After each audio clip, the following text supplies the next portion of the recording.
I just finished our taxes to the point where I needed to include my wife's information. I mean business information. I told her that I will soon be paying taxes and I need her income, expenses, and blah, blah, blah. When I had done all I could, I reminded her that I needed it, and our taxes were waiting for her to finish her business. Now you must understand one thing about my wife. If I remind her of anything, she gets angry. Irrationally angry. As if I dare remind her of something. She was freaking out whether she did it or not. So, after 3 weeks of waiting, I grabbed her laptop and looked to see if she even had some kind of spreadsheet or software for keeping records. Of course she didn't, but her messaging app was open. Now, I could have been a good husband and let it go, but I was mad at her, so I decided to see if I could get some gossip about her friends. I didn't expect to find messages from one of her coworkers trying to convince her to meet him for sex. I read back to the beginning and found that he had been working quite hard on her for over a month. She accepted his attention and encouraged him to some extent without shutting down communication. Each message exchange I read pissed me off more and more, so after reading the last message where she told him that his dirty talk turned her on, I sent him the following message on her behalf. To hell with this. Let's meet. Get a room at Motel N6 and I'll be there at 3. I pressed send and was about to prepare for battle when I panicked. If she has the app on her phone, she will receive a notification when it responds. I ran upstairs and took a deep breath when I saw her dozing. Her phone was on the table, so I grabbed it, brought it to her face to open it, and rushed to the kitchen. I opened the app and saw that he responded. Finally!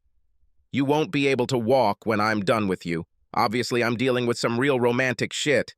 I deleted the last message from my phone, then turned off the computer and called my friend Axel. Hey, Johnny. What's going on? Axel, I need you to meet me at Motel N6 at 2:45. Hi, dude. I like you and all that, but not that much. It's funny. Look, one of Meg's coworkers is trying to get into her pants and I'm going to stomp him like a bag of dirt. Cool. See you soon. I laughed at his agreement. That's why I called him. He was my neighbor growing up and we did all kinds of crazy shit. He was a brawler while I was a talker.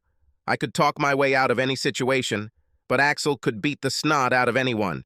His name was Donald, but he didn't think that sounded tough enough. He chose Axel after looking at a list of car parts. He is one of my most loyal friends. It's perfect for what I need today. I took her phone with me in case he texted her and left her to nap. I'll talk to her about this later. I saw Axel's truck in the motel parking lot. It suddenly occurred to me that I had no idea what this guy looked like, but that was settled when he came out with the phone to his ear. Her phone rang on the seat of my car. I punched Axel and walked over to follow the guy into the room. Is that the bastard? He asked. Yes. What are we doing? I decided to hit him a couple of times and tell him to stay away from her. Understood. No murder. We laughed and caught up with him as he opened the door. Axel kicked the door open and I ran in, surprising my chewing ass. What the? That was all the guy managed to say before my fist slammed into his jaw. Damn, that hurt and it looked like I broke my finger. Axel pushed past me and kicked him in the balls. He got it pretty well, as it didn't move. Axel picked him up and threw him on the bed. Hey, idiot! Axel slapped him. What do you guys want? Take my wallet here. Shut up, asshole! I shouted and feigned a blow, making him flinch. Do you think it's normal to persuade a married woman to have sex? Oh, shit! Are you her fucking husband? Axel smiled and pulled out a set of brass knuckles from his pocket. He jumped back as far as he could and extended his arms. Okay, I'm sorry. If you leave now, I won't say a word to the cops. Just leave, okay? I won't talk to your wife anymore. I shook my head. Axel smiled and cracked his knuckles. What? What more do you want? I saw the urine darken the front of his jeans. I laughed through the pain and said, Look, he shit his pants. Axel laughed. Dude, I was going to punch him in the dick. Now there's a puddle there. Do you see what you've done? You ruined my friend's fun. How are you going to make it up to him? I'm sorry. Listen, what do you want? He groaned. I looked at Axel. Revenge? He nodded. Revenge? Oh shit, groaned the bag of dirt. Take off your clothes, said Axel. What? No, Axel put the brass knuckles on his fingers. He began to undress comically, quickly. He stood naked in front of us, and we laughed at his little friend. Seriously? Were you going to satisfy my wife with this? I looked at Axel, and he shook his head. Okay, asshole. Out. What? Where to go out? Do you want me to leave naked? Axel and I nodded in unison. This was not the first time we took revenge on someone. Bastards! He shouted and headed towards the door. Axel followed, and I grabbed his wallet and keys. Run home, you bag of shit! Ooh, he groaned. Axel punched the door and left a dent in it. How is your hand, fool? Damn, dude, it hurts like hell. I looked at my finger, and it was swollen. I think I broke a joint or something. Come on, dude. I'll keep you company in the emergency room. An X-ray showed that the finger was not broken, only dislocated, and needed to be put back into place. The local anesthetic injection hurt like hell, but after a couple of hours, I came out with my finger in a splint. I think the doctor's lecture was more painful than a finger. He called me an idiot a couple of times and said that grown men don't fight. I nodded in agreement to shut him up and walked out happy. I hope that asshole left my wife alone. I walked home and Meg was already up and angry. Have you seen my phone? I can't find it anywhere. I tossed her the phone and went to the kitchen to get a beer. I just listened to her tirade about why I had a phone and drank my beer in one gulp. I interrupted her ranting with a burp and opened another bottle. I continued to ignore her and went into the living room and turned on the highlights of the golf tournament. I didn't know what it was about golf commercials, but I always felt like I needed to buy new clubs. I mean, when I watched any other commercial, I wasn't going to buy what they were advertising, but golf clubs must have been my kryptonite. Asshole, she shouted. Are you going to tell me what the hell happened to your arm and why you had my phone all day? I sighed and pointed at the TV. Tiger comments, Can you be quiet for a minute? Fuck Tiger Woods. I paused the TV and turned to her. Tell me about Waylon Burns. Waylon Burns? He's just some jerk at work, she moaned. I shook my head. Listen, am I quoting correctly? Oh, Waylon, you make me so wet when you write something like that. Well, it's pretty close anyway. You were rummaging through my phone. You're an asshole. I showed her the middle finger with the splint on it and nodded. Yes, I think so. Oh, Johnny, you stupid ass. What did you do? I dealt with good old Waylon. Now it's your turn, but I'm not sure what to do with you yet. Just as she was about to say something, the doorbell rang. Keep quiet for now, I said, and headed towards the door. I opened it and saw two of our local guys in blue. One of them was my friend Jimmy, and with him was a guy I knew from my bowling league. Hi, guys, come in. They followed me into the house, and Jimmy said, John, we are very sorry, but we are here on official business. Hello, Meg. I sat down and took a sip of beer. Sit down, guys. You know I'm not going to quarrel with you. They sat down, and Jimmy continued. John, we picked up a naked man running down 7th Street. His name is Waylon Burns. Do you know him? I shrugged and said, Well, not that I know, although I met him once. I grinned at my wife as she watched the exchange in shock. He says you and another guy beat him up and forced him to walk home from the motel naked. I laughed. You know me, Jimmy. I'm a lover, not a fighter. He chuckled and said, Yes. Tell me what happened to your hand. Oh, this? I tripped over a damn garden hose and sprained my finger trying to break my fall. Right, honey? She looked at me like I was crazy and said, Yes, I left the hose and he tripped right over it. Any idea why he might blame you for his, predicament? Asked another officer. I think his name is Kevin, but I couldn't remember exactly and felt awkward about it. Meg spoke. He sexually harassed me for about a month, Jimmy. I think he might be trying to isolate Johnny from me. Jimmy nodded. Did you know about this, John? I shook my head and stared at Meg. No, but Meg and I are going to talk about her secrets with me. Jimmy looked at his partner and said, Well, it seems we heard everything. If anyone investigates this and finds anything linking you to the situation, we will have to apprehend you. Do you know what I mean? I nodded and stood up. I shook their hands with my good hand and said, I hope you find the guy who did this, Jimmy. He grinned at me. Yes, but the problem is that we are so overworked and understaffed that this may remain unresolved. There's bigger fish to fry, you know. I patted him on the back. I understood you. Kiss Jill. Certainly. Just keep your nose clear, please. I nodded and closed the door as they walked to their car. Oh my God, Johnny. You're lucky to be friends with most of the guys on the police force. I shrugged and went back to the TV to listen to Tiger's interview anyway. Our city is small, less than 5,000 people, depending on whether you look at the latest census or the signs on the city boundaries. I actually knew most, if not all, of the cops and their women. We all grew up together, or I was friends with their siblings or cousins. Hell, I probably saved one or two of their asses when we were kids, and their mouths were writing checks their asses couldn't cash. Like I said, I could talk my way out of almost anything. I turned around when the doorbell rang again. God, Meg, today it's like Grand Central Station. Axel squeezed inside with a case of chilled Molson. It better be cold, dude. I just opened the last bottle, I said. I don't buy warm beer. You know it. He put the beer in the refrigerator, and I wondered what he pulled out to find the place. Meg will definitely be angry. He returned to the room, looked intently at the stunned Meg, and handed me the bottle.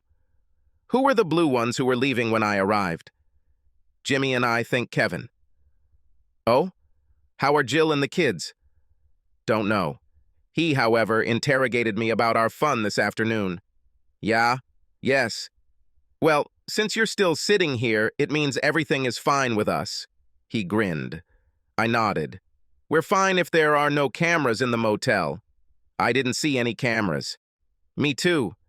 He looked at Meg and frowned. So, you're looking for adventure, huh? Your friend has about half as much as your old man. Next time you should choose something better. I'm not looking for adventure, she shouted. We laughed and she ran out of the room. What are you going to do with her? I told him the whole story back in the emergency room.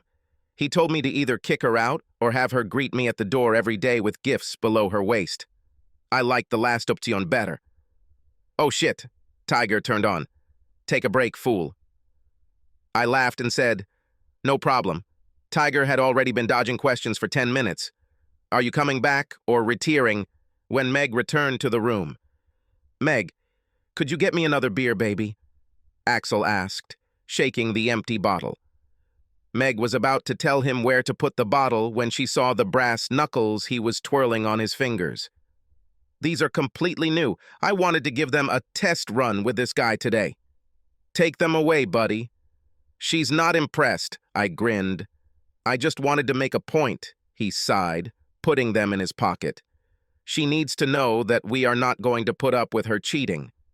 Technically, she wasn't cheating, I said, knowing it was weak. Not yet. We could joke around all we wanted, but I had no idea what to do with her, and Axel's presence was simply delaying the inevitable fight that I knew was about to begin. After a few beers, he stood up and said, Okay, bro, I see that you need me to get out of here so you can talk to this slut. I stood up, and he saw my anger. Move away. She's a slut until she proves otherwise, and you haven't received the proof yet. If you need me or my couch, you know where to find me. I hugged him, and he walked out the door. It's good to have friends, whether they were assholes or not. I pulled a nice sirloin steak out of the freezer and an ear of corn out of the refrigerator. After cooking the steak in my cast-iron skillet, I sat down to eat and wondered where Meg was. I was just cutting into some delicious cow flesh when Meg came into the kitchen. Where is my? She asked quietly. In the freezer, I answered, and moaned with delight when the meat touched my tongue. She sighed and sat down next to me. I never had sex with him. I know, I answered with my mouth full. You didn't have to beat him up. I hit him once. This doesn't mean beating him up. Why are you acting like a jerk over nothing? I threw the fork down, which made her jump. A trifle? Is that what you think you were doing? Okay, let's see what you think of me doing the same thing. I took my phone and called my sister Meg. Her sister was younger, prettier, and bisexual. She teased me mercilessly, knowing that I was 100% faithful to my dear wife. It was sadistic fun for her to let me look up her skirt or shirt, and once she even bit me on the ear on the dance floor at a wedding. All to piss me off. Hello, Carla. Listen, could you talk dirty to me for a couple of minutes? Carla happily picked it up and buzzed something wild. You son of a bitch, give it to me! Meg screamed. She grabbed the phone from my hands and brought it to my ear. I guess her sister kept up the obscenities because Meg turned green and freaked out. I laughed. Meg was so upset. That drool was running down her chin as she looked down at me and breathed heavily. Why are you so angry? I wasn't going to have sex with her. I shrugged. It looks like you're acting like a jerk over nothing. It's not the same thing. You did this on purpose. I laughed and took a bite of steak. So you let someone talk dirty to you and you accidentally got horny, so what makes that okay? Do you believe the nonsense you're spewing, or do you just think I'm an idiot? I didn't let him do anything, she screamed. Yes, fine. Show me the message where you told him to stop because married women shouldn't have conversations like that. I told him on the phone, she sighed. Yes, this was his message at night. When did you talk to him? Surely not today. I don't know. I guess I meant what I was going to tell him. Stop lying while you're behind. I'm close to throwing you out of the house and you're not helping your cause. You have to convince me why I don't throw you out on the street and divorce you. I'll give you an hour to think about it. I don't want to ruin my dinner. I think she realized that I was serious and turned and left the kitchen. The stupid thing about no-win situations is that no one can tell you what the right decision is, and I had no idea what I was going to do. I finished my dinner, grabbed another beer, and realized how late it was. With all the events, the day flew by unnoticed, and the time was already approaching for me to go to the hayloft. I walked into the living room and didn't see Meg, so I plopped down on the couch and turned on the news.